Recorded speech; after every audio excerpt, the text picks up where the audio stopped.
le monde, ici Catherine Gignac, bienvenue à Personnalité. Notre personnalité de la semaine est un artiste peintre originaire du Maroc qui a fait ses classes dans les plus grandes écoles françaises et suisses et qui a fait carrière en France, en Suisse, au Maroc et au Canada. À travers son art, il milite pour la paix et la liberté universelle. Le travail de cet artiste est riche en symboles et en significations et j'ai très hâte de vous le faire découvrir. Mesdames et messieurs, je vous présente Abderrahim Ben Alima. Bonne émission.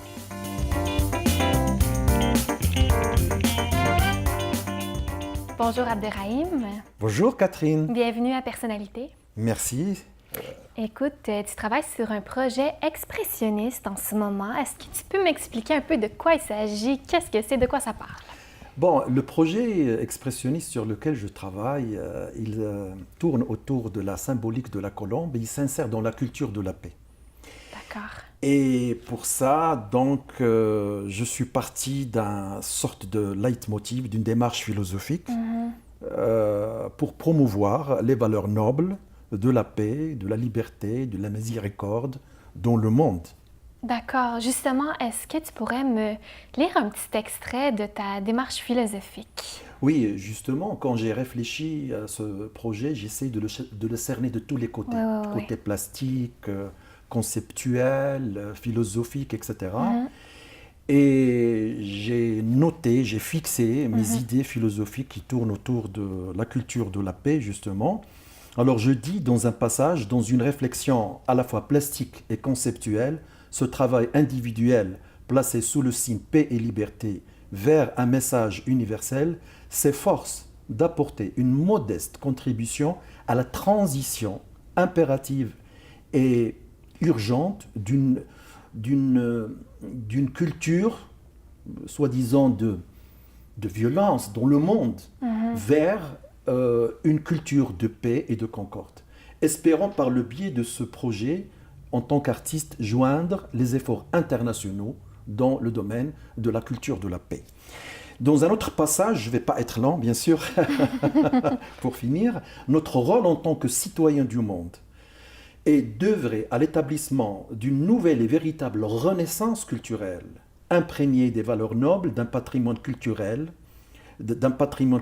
très important, le besoin urgent de la promotion de la culture de la paix signifie que toute action devrait mettre nos enfants au centre de toute préoccupation, comme elle doit reposer sur l'éducation, la force promotionnelle, la force professionnelle, le soutien promotionnel, l'engagement et la conscience.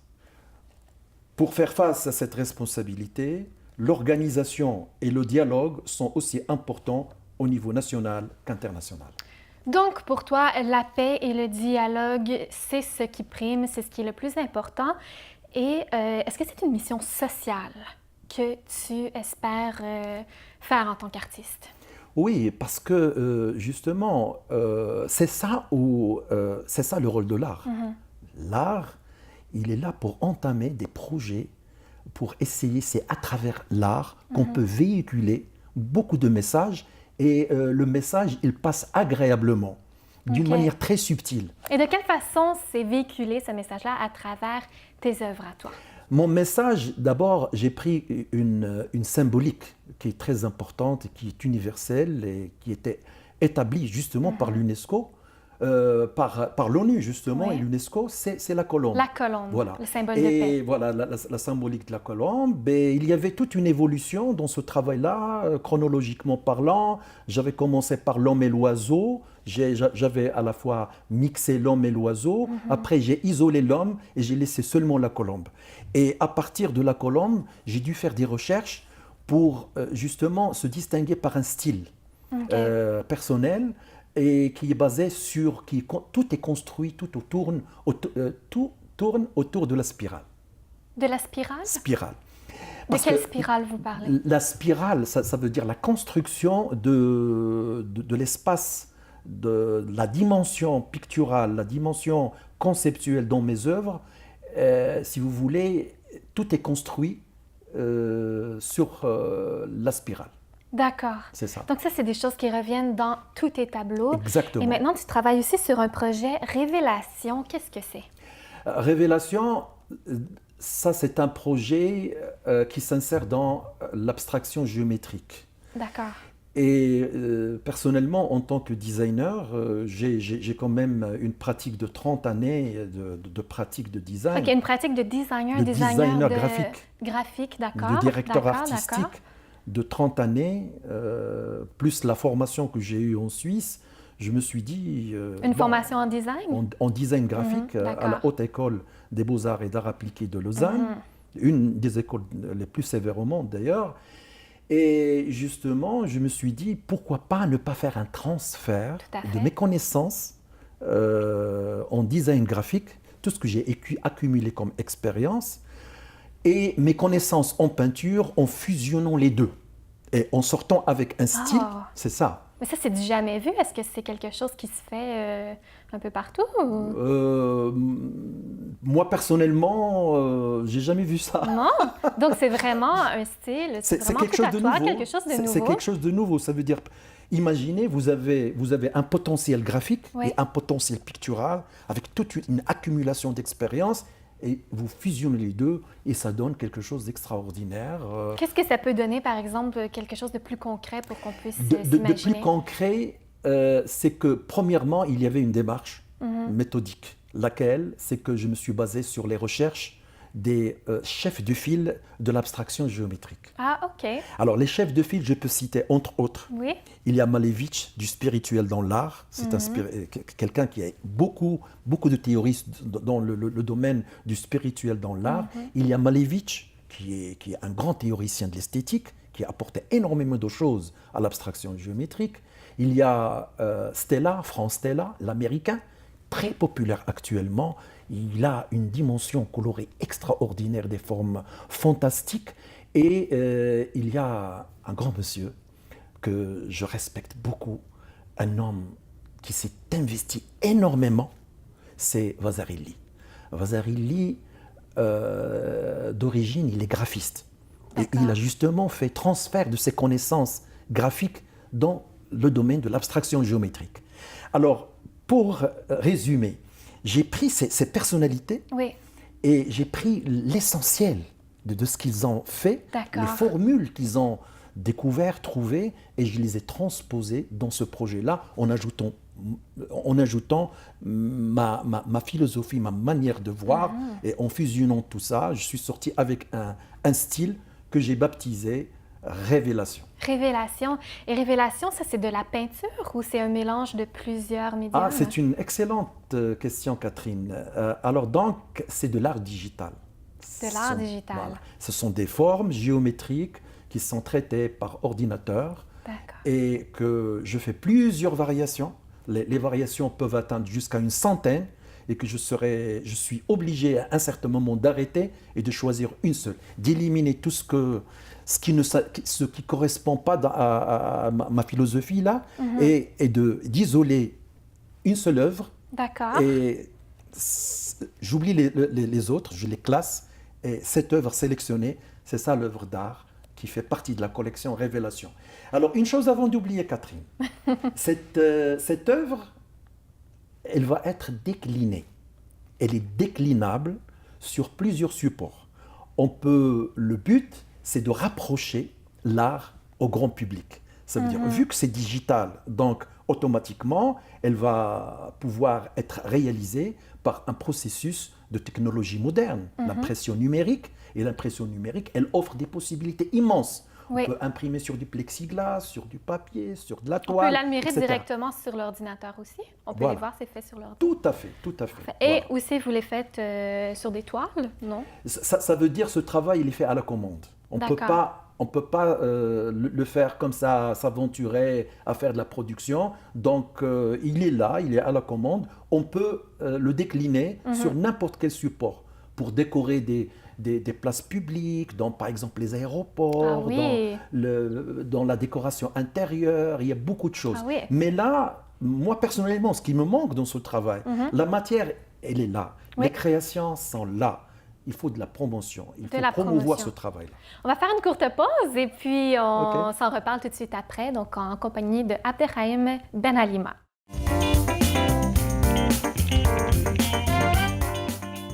On est de retour à Personnalité en compagnie du peintre Abderrahim Ben Alima. Donc, Abderrahim, au cours de ta carrière, tu as fait beaucoup de peinture, de toiles et maintenant tu es rendu que tu fais de l'art digital. Exactement. Donc, l'arrivée de l'ordinateur et tout ça, finalement, tu as modifié ton art avec la modernité. Exactement, c'est-à-dire que premièrement, la transition a été difficile parce que en peinture, il y a toute une logique, parce que nous sommes avec la matière, on travaille avec la matière, on touche, etc. Et puis à un certain moment, il fallait passer à l'art digital, à s'exprimer avec l'ordinateur, avec Oui. la technologie moderne. Et puis pour ça, j'ai dû faire une formation. Ah oui, Ah ben oui, oui. une formation rigoureuse pour maîtriser les différents logiciels. Bon, j'ai fait toute une mise à jour de ma formation C'est quand même toute une professionnelle. transformation, Oui, passer oui, oui, du il papier fallait- à Exactement. l'ordinateur. Oui. Maintenant, tu es très impliqué culturellement parlant. Donc, j'aimerais que tu me parles de ton implication culturelle. Mon implication culturelle, donc j'essaie maintenant de m'ouvrir sur la promotion de l'art en animant, ou en adhérant, en participant à certains événements culturels. Donc dernièrement, je suis très sollicité pour faire des conférences, pour donner des conférences sur la culture de la paix, sur la peinture, sur le design, sur le graphisme. Et j'avoue que c'est ça le rôle aussi de l'artiste. Oui. Il doit imprégner l'environnement dans lequel il est pour, d'une part, pour la recherche d'une certaine notoriété et d'une autre part, pour justement contribuer à l'évolution des choses. Justement, quel conseil est-ce que vous aimeriez donner à des jeunes peintres qui essaient de percer dans le domaine? C'est quand même difficile. Pour certains, c'est pas évident. C'est un métier assez difficile. Voilà, le conseil numéro 1 que je dois donner aux peintres, c'est qu'ils doivent adopter une méthodologie de travail. C'est-à-dire de focaliser leur effort, leur énergie sur une voie sûre. Et pour ça, ils doivent avoir une méthodologie de travail et demander du conseil. Oui. Pour, d'une part, pour se démarquer par un style et pour analyser et évaluer quelle tendance ils doivent choisir qui peut plaire au public, au lieu de s'exprimer comme ça d'une manière arbitraire et puis après on a des surprises. Alors Oui. comme ça, on est sûr. Ça, c'est le conseil numéro 1. Il y a eu plusieurs courants artistiques. Oui. Est-ce qu'aujourd'hui, on peut peindre comme on peignait autrefois ou est-ce qu'il faut maintenant se tourner vers l'ordinateur et l'art digital, selon toi? Je ne pense pas que la peinture va céder Non. à l'ordinateur. Jamais, D'accord. jamais. C'est-à-dire que l'art va évoluer sur le plan technique, sur beaucoup de choses. Mais là, on va avoir des courants, c'est-à-dire des tendances. La peinture et puis une nouvelle tendance d'expression picturale qui est l'art digital. Voilà. D'accord. Et toi, tu as fait beaucoup de voyages dans ta vie. En quoi est-ce que tes voyages ont pu influencer ton art? Justement, tu as étudié en Suisse, en France, Luxembourg, Luxembourg, Casablanca, Casablanca, Canada. Donc, en quoi est-ce que ça a pu forger ta personnalité artistique? Oui, c'est-à-dire que dans les milieux dans lesquels je me suis articulé, surtout les milieux artistiques, j'ai appris beaucoup de choses. Ils ont beaucoup développé ma perception de l'art et ils m'ont sensibilisé sur mon éventuelle implication dans la société. J'ai toujours eu un excellent réseau professionnel, que ce soit à Luxembourg, en Suisse, en France et ici au Canada. Et je pense que ça forge la personnalité de l'artiste et à partir de là, il développe une vision stratégique de l'art et de la communication. D'accord. Abderrahim, maintenant, on va faire un petit quiz. En fait, ce sont des questions en rafale inspirées du questionnaire de Proust. Ouais. Donc, simplement répondre de façon spontanée. Je réponds oui ou Non, non, pas oui ou non, mais des petites réponses courtes. Ok. Qui est ton peintre favori? Mon peintre favori, c'est Vasarely. Qui est ton héros ou héroïne de fiction préférée? Que ce soit dans un livre, un film ou Jules Verne. Jules Verne. Un personnage historique qui t'inspire? Léonard de Vinci. Ton oiseau préféré? La colombe. C'est ce que je me suis dit. Ta fleur préférée? La tulipe. La couleur que tu préfères? Le bleu. Est-ce que tu peins beaucoup en bleu? Oui, Oui. c'est la vie, c'est la couleur de la vie. La qualité que tu apprécies le plus chez une personne? L'intégrité, l'efficacité et la performance. La performance? Oui, Et quel est ton plus grand rêve de bonheur? c'est la paix, La paix universelle. c'est ça. C'est beau. Eh bien, restez là. On revient tout de suite après la pause en compagnie du peintre Abderrahim Ben Alima.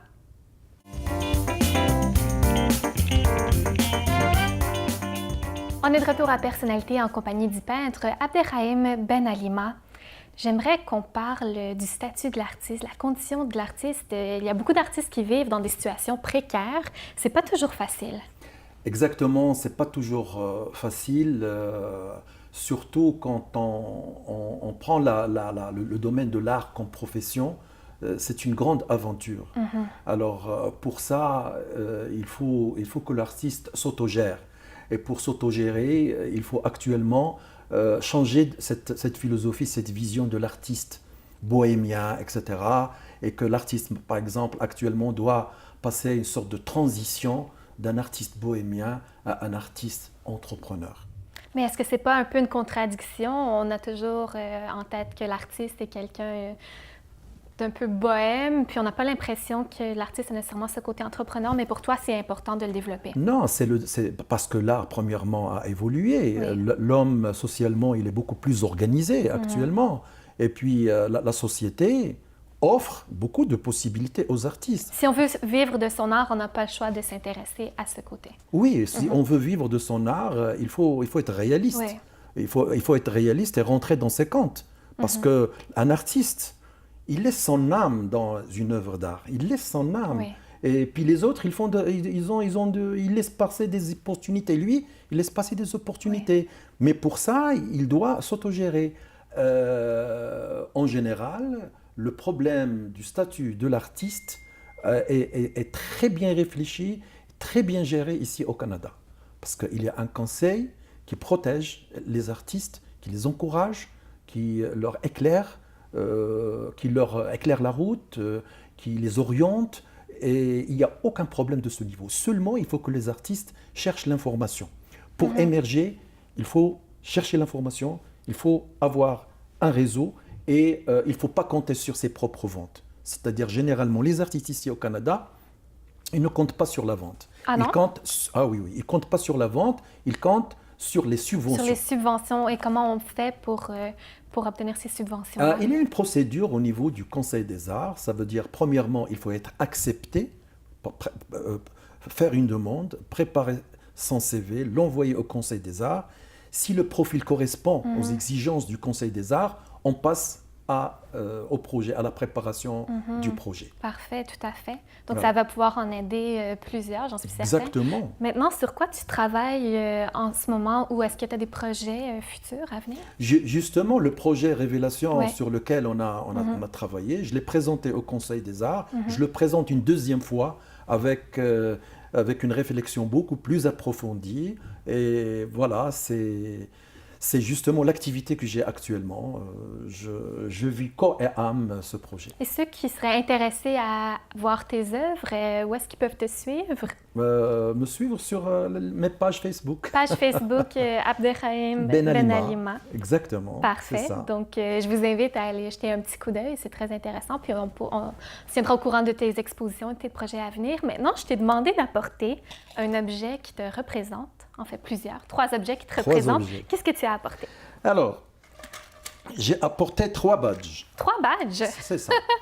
Alors, chaque badge il représente un projet. Et ça c'est ma méthode de travail, c'est-à-dire c'est un peu de créativité. Quand j'ai des projets, je fais un badge. OK. Ce badge, c'est la carte d'identité de mon projet. Et derrière le badge, il y a un code. OK. Alors le code est photographié par la personne avec son portable et il peut avoir accès à toutes les informations concernant mon projet. Mon Dieu, tu es vraiment rendu technologique, hein? Voilà. Et donc le projet numéro 1 que je vais présenter, c'est ça. Alors c'est ça. Le projet numéro 1, c'est un livre que je suis en train de préparer qui s'appelle Vivre ensemble. OK, c'est toi qui es en train Oui, de l'écrire? je suis en train de D'accord. l'écrire. Je l'ai presque terminé. OK. Il me reste juste les contributions des icônes de la littérature québécoise et canadienne. Et ça parle de la paix? Ça du vivre ensemble? parle du vivre ensemble. D'accord. Le concept est très beau. Ça veut dire j'ai donné la page de gauche aux écrivains D'accord. et la page de droite, elle va être illustrée par mes œuvres. Ah, c'est beau. Est-ce Voilà. qu'on a d'autres? Alors, mon deuxième projet, c'est que je suis en train de faire une chaîne sur YouTube Oh! pour la promotion justement de l'art et de la culture, de l'éducation et du sport. Wow! Et du sport? Voilà. D'accord. C'est-à-dire, l'émission s'appelle Mise au point D'accord. magazine. Et c'est toi qui l'anime? Voilà, c'est moi qui l'anime. Non, j'ai d'autres personnes d'autres qui sont avec d'accord. moi en fonction de la matière journalistique. Donc ça, c'est un nouveau projet. Et Un on peut nouveau déjà projet. aller voir? C'est déjà en J'ai ligne? j'ai ouvert le compte, mais maintenant je suis dans la phase des émissions pilotes. D'accord. Donc à venir aussi. C'est ça. Un beau projet. Voilà. Le troisième? Oui! Alors, le troisième, je suis en train de constituer une association qui s'appelle Art et Culture. Art et culture. Et l'association, elle va être une association pour justement promouvoir la culture et l'art multiculturel au Québec et au Canada. D'accord. Voilà. Donc c'est dans le Canada Voilà, entier. exactement. Et c'est toi qui as fondé ça. Voilà, c'est moi qui ai fondé ça et c'est au cours de constitution. Et de quelle façon ça va promouvoir, ça va aider à promouvoir Ça la veut dire on culture? va avoir beaucoup d'activités. Ça veut dire on va faire des salons de peinture, Ah. des salons du livre, des conférences, des tournées d'exposition. Tout dépend aussi de l'apport de l'apport des gens qui peuvent nous appuyer, nous encourager, etc.